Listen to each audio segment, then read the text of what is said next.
I met a traveler from an antique land who said, "Two vast and trunkless legs of stone stand in the desert. Near them, on the sand, half sunk, a shattered visage lies, whose frown and wrinkled lip and sneer of cold command tell that its sculptor well these passions read, which yet survive stamped on these lifeless things. The hand that mocked them and the heart that fed. On the pedestal these words appear: My name is Ozymandias, King of Kings. Look on my words, ye mighty in despair. Nothing beside remains round the decay of that colossal wreck, boundless and bare. The lone and level sands stretch far away." About 10,000 years ago in the Middle East, the Neolithic Revolution occurred. All the initial civilizations of the Fertile Crescent that spawned from this revolution are gone now, including what many people see as the most intriguing of these civilizations, ancient Egypt. The Egyptian civilization of iniquity lasted for over 3,000 years, and like China, it went through several cycles of rebirth and decay. Traditional Egyptian historiography recognizes that there were three golden ages: the first, the Old Kingdom; the second, the Middle Kingdom; and then the last, at the High Bronze Age, the New Kingdom. Outside of these golden ages, Egypt would go through cycles of decay, collapse, and reformation. The land would be split between several kingdoms, often between the north and the south. And sometimes these kingdoms, even if they were unified under one, would be dominated by tribes of outsiders, just like as in China. Ultimately, though, the final dynasty of ancient Egypt was a foreign dynasty, the Greek Ptolemaic dynasty, and it fell in 30 BC as it was invaded by the great Emperor Augustus. Many aspects of ancient Egyptian culture, though, continued under the Roman conquest. This included their peculiar religious rites and their language, the Coptic language. That language, the final highly Greek-influenced language, was the final form of the Egyptian language, which is so curious because it flipped through many different versions in Egypt's massive history. Egypt, in the Roman Empire, was one of the first nations to convert to Christianity en masse, but later, under the successors to Muhammad, it would ultimately be invaded and conquered by the Arabs. And after this conquest, Christianity and the Coptic language would continue to define Egypt for hundreds of years afterwards. But eventually, the Coptic language would give way to Arabic and become a language only used in the rituals of this small and diminishing minority of Christians in Egypt. And Egypt is now a Muslim majority country. In all this time, the great and fantastical stone monuments that defined Egyptian culture have been rotting away in the desert. The great treasures which adorn the graves of the pharaohs and the nobles long had since been pillaged. The ancient versions of this dead Coptic language, long and forgotten and now indecipherable. But that was just until the French army marched through and they found this stone, the Rosetta Stone, which allowed the modern world to translate Egyptian, providing us a doorway into their mysterious and fascinating past. The British later conquered that nation and took it away from its Ottoman masters, and they explored the land and discovered many hidden mysteries about it and its history, and now we know so much more about it. 3,000 years is a seeming eternity when seen from the perspective of a weak human being.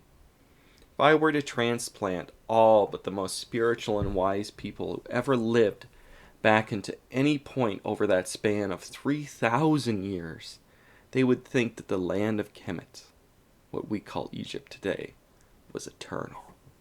Moderns likewise see the culture and structure of the world that they live in today is invincible and timeless. Yet they are destined to rot away and give in to entropy like everything in this world. One meme which is intrinsic to this modern age is the meme of Whig history. Whig history is the idea that history is always bending towards liberalism and the supposed rational worldview that liberalism pushes upon us. The Whigs being the traditional liberal wing of the British Parliament that fought with the monarchists. Under this teleology, history is always pointing towards the self-congratulatory values of liberalism. In a sense, all of time is a slave to the perpetual progress, both the progress of technology and the progress of liberalism's effeminization. Yet, Whig history is but a mirage generated by the weakness of human perception. Indeed, Whig history is absolutely impossible, as it goes against one of the most basic features of our reality and our universe, entropy. Human beings are temporal and live lifespans which are only 60 to 80 years. They cannot perceive deep change, and they're not evolved to do so. The human is a communal species, and we are designed to follow the actions, views, and perceptions of our peers. People who follow their peers off a cliff do so because their time preference prevents them from seeing the dangers that cliff holds for them. And so they march off blindly until they take that first step, that is, and they're in the middle of their stride. Then they tumble downwards and know that they're going to die, but it's too late for them to reverse their course. So if laws freeing up miscegenation, homosexuality, and transsexuality clearly are leading towards wreck and ruin, it's not being noticed. If mass immigration boils over the native populations like a frog in a slowly heated pot, it won't be noticed. If birth control and feminism reduce birth rates to the point that only the mentally retarded breed, that then the generational decline in intelligence is far, far beyond the scope of that change which humans are able to detect. If Trump was the reaction to mass immigration, it already occurred far too late to save the heritage American majority. Whites have been hovering around 50% of the births in the country for well over a decade now. The human mind was too slow to react in time. So if the elite are all in on sexual liberation, and it has wrecked our society as far as we can see ever since it began in the 1990s, why don't they reverse the course for their own good? Well, maybe they can't even perceive that it has wrecked society. They haven't noticed yet. After all, they are far more secluded and separated from the lives of the normal person than any pharaoh ever was, because indeed, the pharaoh traveled down the Nile and was able to look upon his subjects. While the elite, the oligarchs of our day, are so secluded from us that there's a conspiracy theory that they're an entirely different species. Heroin and meth addicts know that they are heading towards wreck and ruin, yet they often inject their poisons into their veins until they're homeless, and often until they die. I myself am nearing 30 years old. I got a Facebook. I'm able to observe my peers from high school, and I see those who have happened to have reproduced are a small minority. Those that are either very geared towards nurture. They have always really, really wanted to have children. Or They're simply unable to control their passions. I work with a lot of women in their late 20s, their early 30s. All of them say things like, if I have kids, or I haven't decided if I want to have kids yet, or I don't know if I want to have kids. Yet, the clock is ticking down on them. But they can't truly understand the repercussions for them once their fertility window times out and they step off the cliff. Are the elites in the West really lizard people, a completely separate species from us humans? No, that seems absurd to me. What seems much more likely is that they are fully human. As they lay waste to their countries and their countries' futures, why do we assume that they are any different than the 32-year-old single women, oblivious to their biological clock? If anything, many of these elites actually are the 32-year-old single women, oblivious to their biological clock. It seems clear to me that civilizational decline simply mirrors the process of human decline. What is the right, other than people who can best resist peer influence and adhere to perennial knowledge over that influence? Yet, throughout the so-called right, and even in the so-called far left, the spread of Whig history and its idea of perpetual progress is omnipresent. While the left, this meme, gives them the sense of triumphalism, so much so that they say things like they don't even attempt to argue with the right. They just say it's the current year, or you're on the wrong side of history.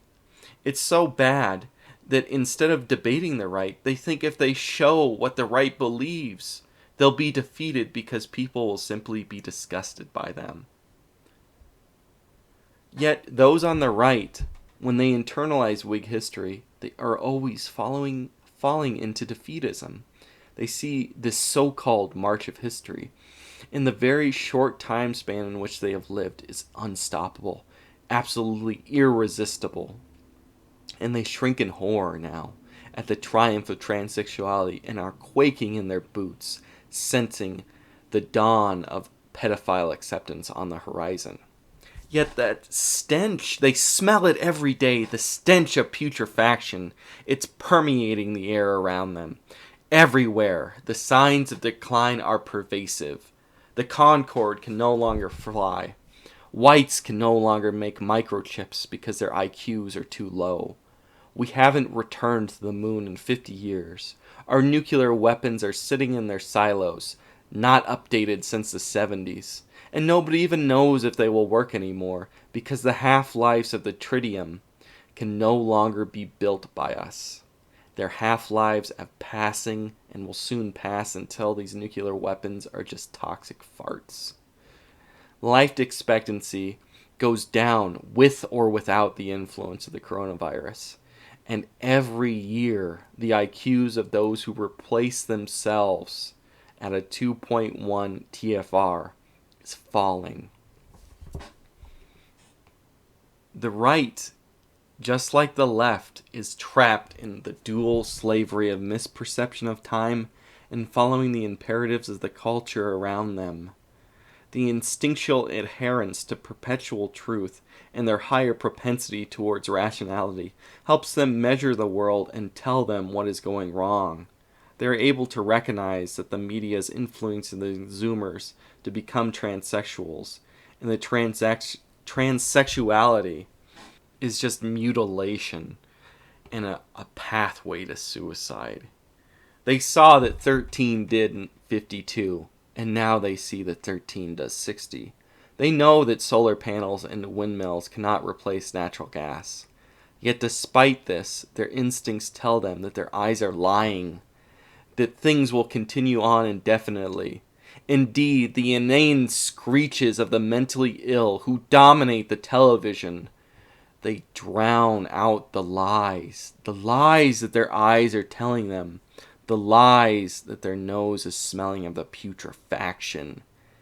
They are stuck in normalcy bias because they can only model the world based on what they have seen in their own short lifespans. When our culture predicts the future, it seldom does anything but predict progress or cataclysm. Progressive science fiction sees exploration of the universe from infinite technological progress. It sees death defeated through gene therapy. It sees super smart computers unlocking all the secrets our puny minds could never understand. Conversely, apocalypses are put forward to save us from the drabness of this infinite progress. Zombies miraculously arise to feast on the flesh of the living. Nuclear weapons are unleashed and used to kill billions. Viruses, modified, escape from labs and kill all those but a tiny fraction who are immune to them based off of some random allele. Yet, we are told over and over again that progressive science is optimistic. No, the progressive science is pessimistic. No, apocalypticism is optimistic. No, apocalypticism is pessimistic. Well, both of them are both optimistic and pessimistic. The meme of infinite teleological progress has so infected our minds, it forces us to see Whig history as real and omnipresent as the rays of the sun. For like the rays of the sun, we feel that they are the law of the universe and we are inescapably bound to them.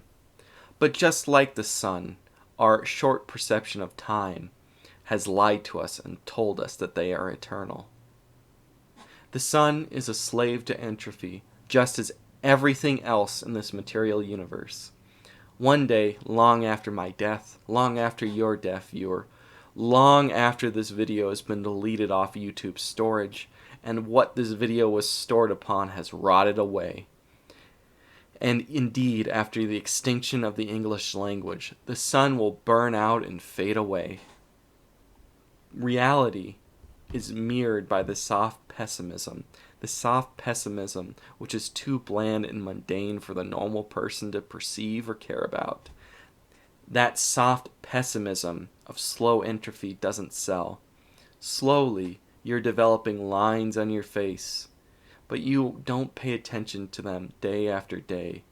Maybe over the years you'll notice these lines, but one day you'll find yourself infirm and infertile, sitting upon your deathbed. All those women I went to high school with, and the ones I work with, will one day reach menopause. Many of them won't have children, and they'll realize they missed out on something. But it will be too late for them. Many of them won't even realize they missed out on it, and will persist in their dumb antinatalist discourse. But many of those, if not all of them, will have this hole in their heart, and even if they can't see it, it won't be filled. Many of the elite will eventually perceive the fall of the West that they have created, they have built. Some of them will blame the outsiders as the boat falls and sinks into the sea. And many of them, if not the majority, won't. They'll just go down with the ship. Just like the Egyptians, our buildings will tumble to the ground, and our esoteric language of ones and zeros will be forgotten, just like the Egyptian esoteric language of pictures.